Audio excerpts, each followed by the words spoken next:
please give a warm welcome to your host, Loretta McNary.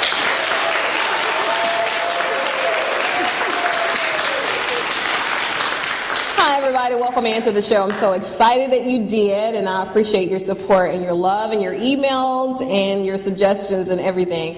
And this person, whom I've been knowing for a couple of years, but yet still people felt like they needed to call me and email me and ask to bring Shelia Lipsey on, and kept telling me all this good stuff. She's award-winning. She's written about 5-10 books, and she's so awesome. And several people did this, right? But Sheila's been my friend for 2 years, and I have all her books. But I just politely, politically did the correct thing and said, thank you so much for your suggestions. We will contact her. So everybody welcome my good friend and award-winning author, Shelia Lipsey. Thank you so much, Loretta. Finally here. You're finally here. Yes, and it is good to be here. I'm excited. And the thing that she did is she didn't have to, because she's my friend. She came to shows before she never asked to be on the show, number one. But Jacob did. You know, he does marketing. He's like, well, why? He sees her books on my bookshelf and me read. Why you never had Sheila on? I'm like, that's just Sheila. She's my friend. You know how we do our friends, right? Because my friends do that too. I said, oh, you know Loretta McNary? They're like, yeah, that's just Loretta. Yeah. So I was like, that's just Sheila. So 2 years later, here she is, one of my favorite authors, and I can't believe she's in Memphis. Not because I don't think Memphis can write, because I know we do, because you know I love Memphis. Yes. But her talent just exceeds anything that I've read here locally in a long time. And so from her book covers to the title of her book to the way it's written, I just fall in love with all the characters. And I don't know, my favorite book, because every time I say that's my favorite book, she comes out with another one, and that one quickly becomes my favorite book. Oh, thank you. So what's your motivation? Tell me how you got started. Well, actually, I've always written in some shape, form, or fashion. When I was young, I used to write speeches and poems. And so in the year 1999, I decided to take my journaling, something I was doing after a tragic event. Mm-hmm. I began to journal, and from that journaling I transformed it into a book that I initially self-published back in 2000.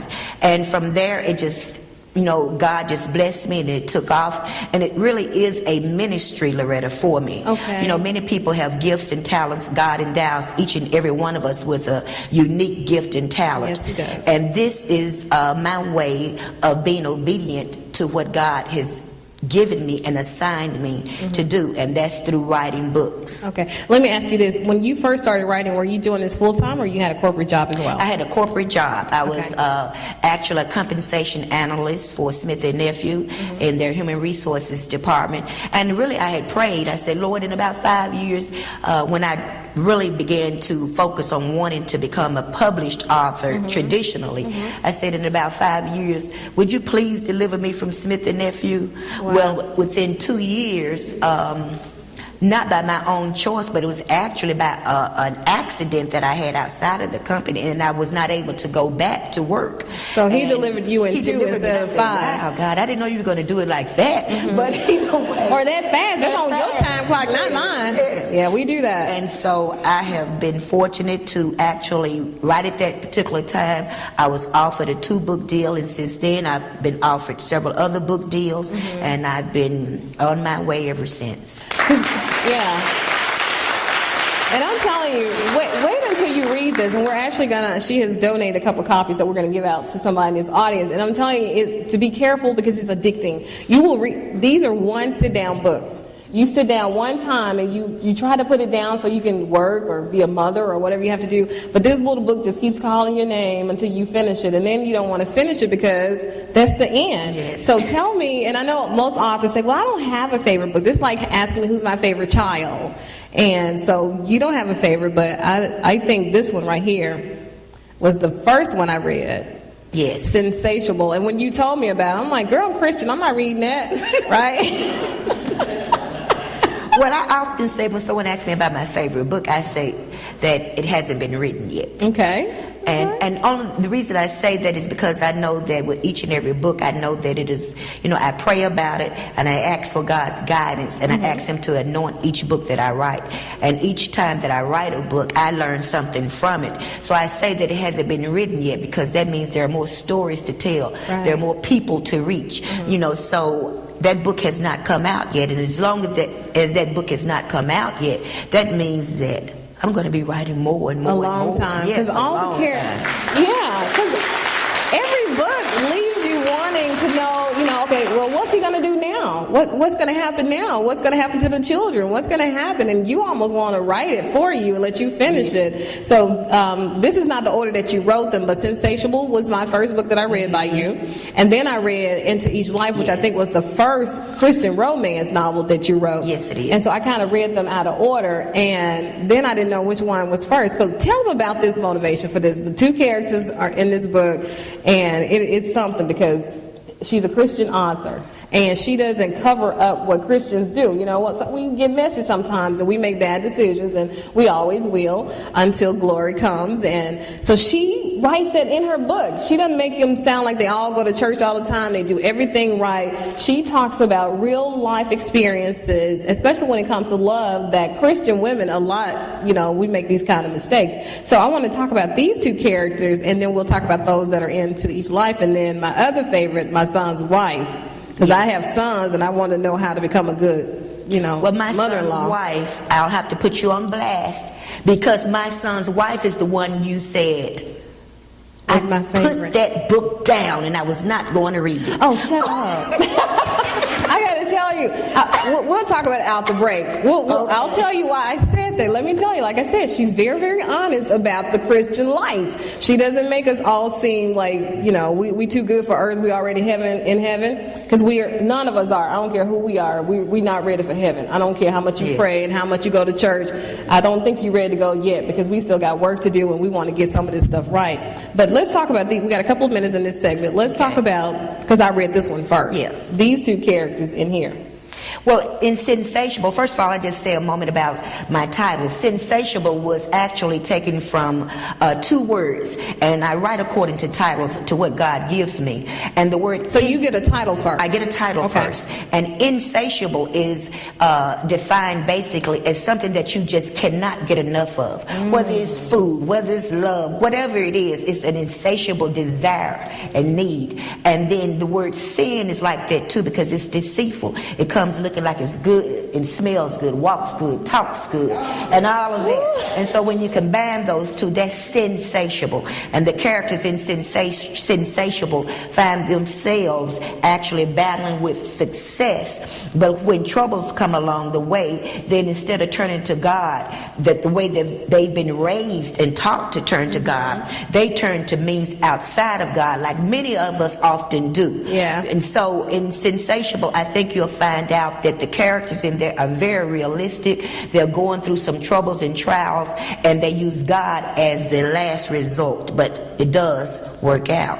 It does work out. And it doesn't always work out like you... Right. That's what I like about her. You can't predict how it's going to work out, because sometimes they win, sometimes they lose. But the beauty is they do finally come to the realization that, they need the Lord. And had they called him when it was just a little messy and not try to fix it, they always mess it up even more and then call on him to fix it. I know y'all probably don't do that, but Loretta does many times when I try to fix it myself. And so Sheila and I have talked a lot about these characters and how it develops, and it's certainly more to this book than what we just said, but for time's sake, that's all you're going to get. And when we come back from this break, we're going to talk about my other favorite book, Into Each Life, and then we'll talk about why I put down my son's wife. We'll be right back in just a moment.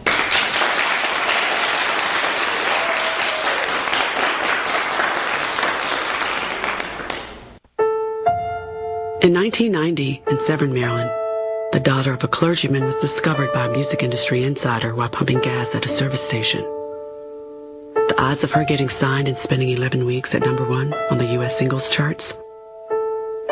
1 in 19 million. The odds of this former church choir singer going on to sell 40 million records? 1 in 15 million. The odds of the same woman winning 6 Grammy Awards and starring in 2 Broadway plays? 1 in 75 million. The odds of this musician and performer having a child diagnosed with autism? 1 in 150. I'm Toni Braxton, and I encourage you to learn the signs of autism at autismspeaks.org. Early diagnosis can make a lifetime of difference. Take a game.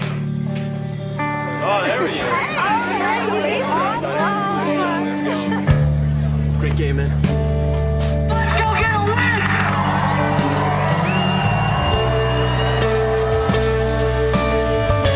This year's MVP goes to Jake. Take steroids and eventually everyone will see you for what you really are. A fake, a fraud, an asterisk. Don't be an asterisk.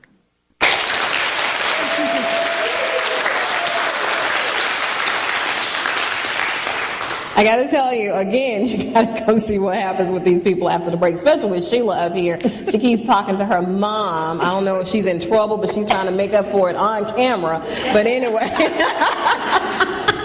we hope she gets out of trouble. So we were talking about, before we went to break, that Sensational was the first book that I read, that you wrote, and I became a fan at that point. And then you sent me Into Each Life, and that is such a sweet story that I want you to do something else with it. So let's talk about Into Each Life. What was the motivation behind that? Well, Into Each Life is actually the story of, it begins in childhood with two friends, Prodigal Ransom and Terry Full of Love. And they lived across the street from one another, and they grew up as best friends. And as life would have it, when they became adults, they still maintained that very close relationship, even though they decided, of course, like life has it, they went their separate ways and had separate lives, but they maintained a friendship. Now, that friendship sometimes got things a little heated and boiled because of relationships and how women and men view friendships between the opposite sex.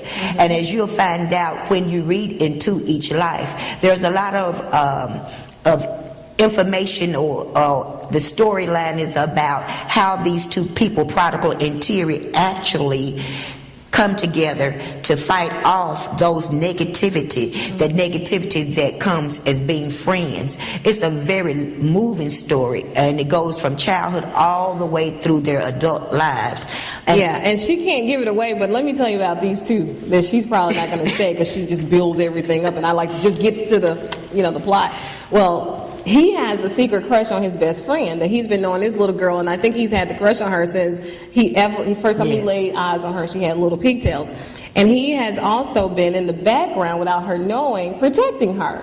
And other people see how much he loves this girl, but this girl never knew he loved her like he loves her. And when I say he loves her like your soulmate should love you. But some things happen, and you are hoping that finally she will get it, that, he loves you, girl, wake up. But you know how sometimes you overlook the good guy, and good guys say, people don't want good guys, they don't. And so I was thinking, this girl's a fool. Send him my number, I'll because she describes him as being gorgeous, right, and smart, and they go through all this stuff, and some stuff happens, tragedy moves in, and I'm not going to tell you what happens to who and what happens, but they don't really live happily ever after. No. I didn't tell you because some stuff happens and the book is not over yet. When you trying to figure out if it's gonna, okay, I won't tell too much because I'm like an old bucket that can't hold water. When it comes, I just love these books. I'm telling you, they're written so wonderfully well. And so how does this sound? All right, you guys want to read these books? Somebody want to get these books? Okay. So now we got to fast forward some. So Shelia. But I do want to say one thing about that, if you don't mind, quickly. Is something Loretta said earlier, is that, we all look for a happy ever after.